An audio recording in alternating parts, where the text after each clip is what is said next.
Welcome back, everyone, to JFace Games. We're looking at a couple more systems today. If you are new to the channel, what we're doing is we are looking at different RPGs that inspire me and some of the mechanics that they actually have, and then we are going to possibly borrow those mechanics because what we're actually doing is wanting to build our own RPG. So let's get started. Today we're talking about a game called Weave. Now, what is Weave? Well, Weave is a really cool game. I think it's Monocle that created the game. And in essence, I got the box here. You don't have to have the box. It's an app game. Nowadays, it's an app game, but you can have the box. I think I got this at like Barnes & Noble. And it has a bunch of dice, and it has a deck of tarot cards, which are really nice. It's a nice sized deck of tarot cards, big, beautiful tarot cards. And these are the most important ones. I'll talk about those in a second. So Weave is primarily a app-based game, which is a really cool app as well, and they have a wonderful Discord community for those that are interested. And if you do join their Discord channel, they've got some people that will do constant demo games, so you can always join their demo games, which is really cool. So what are some of the things I love about it? One, these tarot cards. So these tarot cards, as you can see, are different types of cool graphics and different words.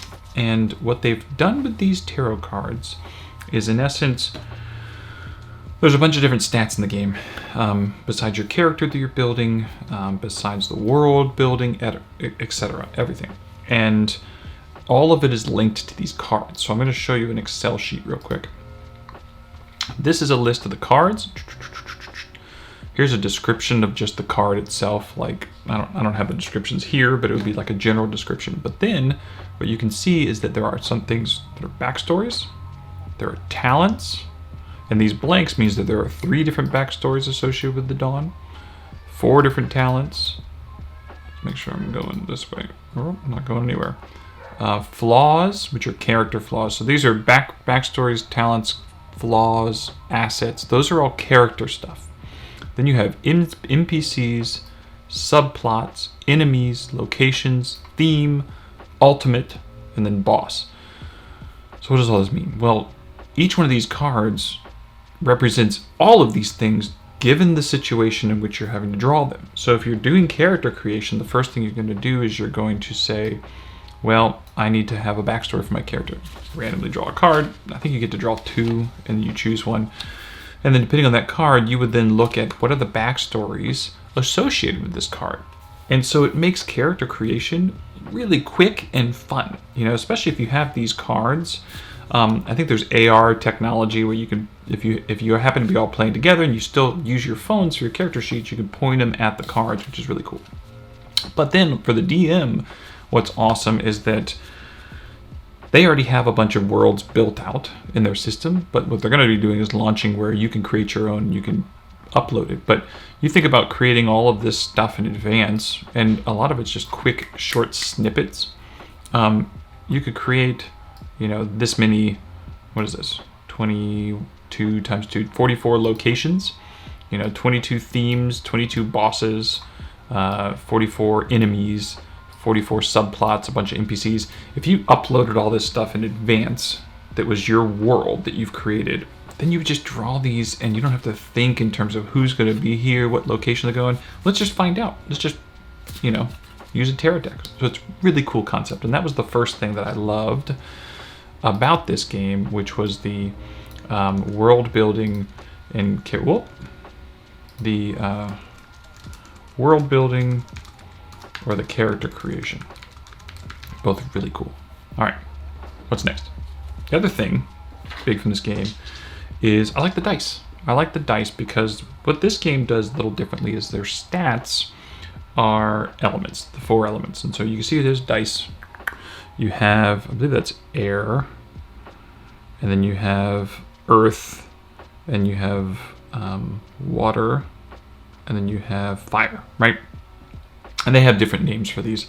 I don't know them off the top of my head, but they have different names for what these elements are. The other 2 things on this dice are you have the weave symbol, and then you have a strike, okay? Now, on your turn, you're going to have X amount of these dice that you start with. Your background or your talents might give you more dice.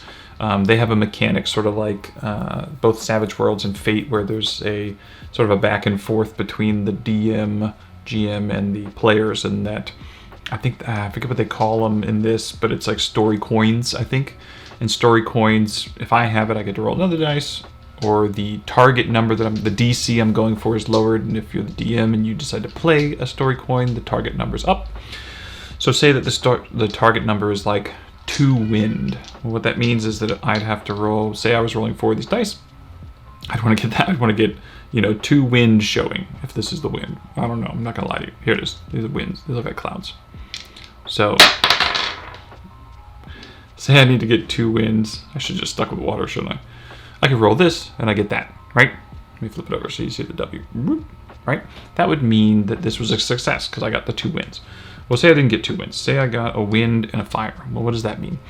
Well, you can see that one of the dice I rolled, I rotated the wrong one. One of the dice I rolled is the weave. And what does that weave do? Well, the rules were a little confusing. I think the rules have changed dramatically because there's certain checks that the weave counts as nothing, and there's certain checks that it counts as a success. Regardless, you get to re-roll weaves. And that's a nice little pressure luck because the strikes are bad for you.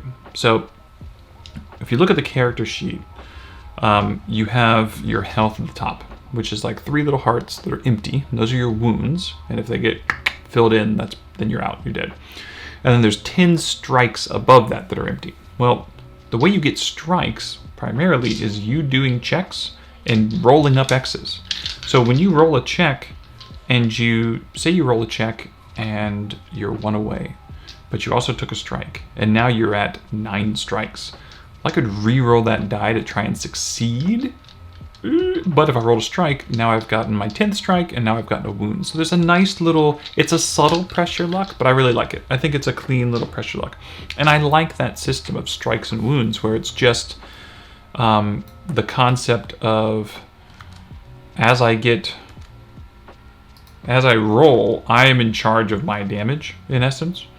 And I have a pressure luck element where, okay, I rolled, and I love custom dice. I rolled, I got that W, do I want to push it? Do I want to, I think that there are ways of getting more story coins if you exceed dramatically over the target number. So there are other reasons to pressure luck also, besides just I need to hit that number. So that's Weave. I think it's a beautiful game. I've only been able to play it once, and it was one of the earlier iterations of rules, and they've changed the rules.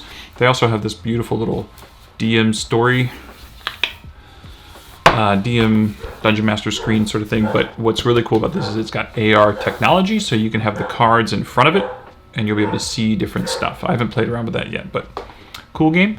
And don't forget to hit the bell, hit the subscribe, and we're going to be talking about some of the games very soon.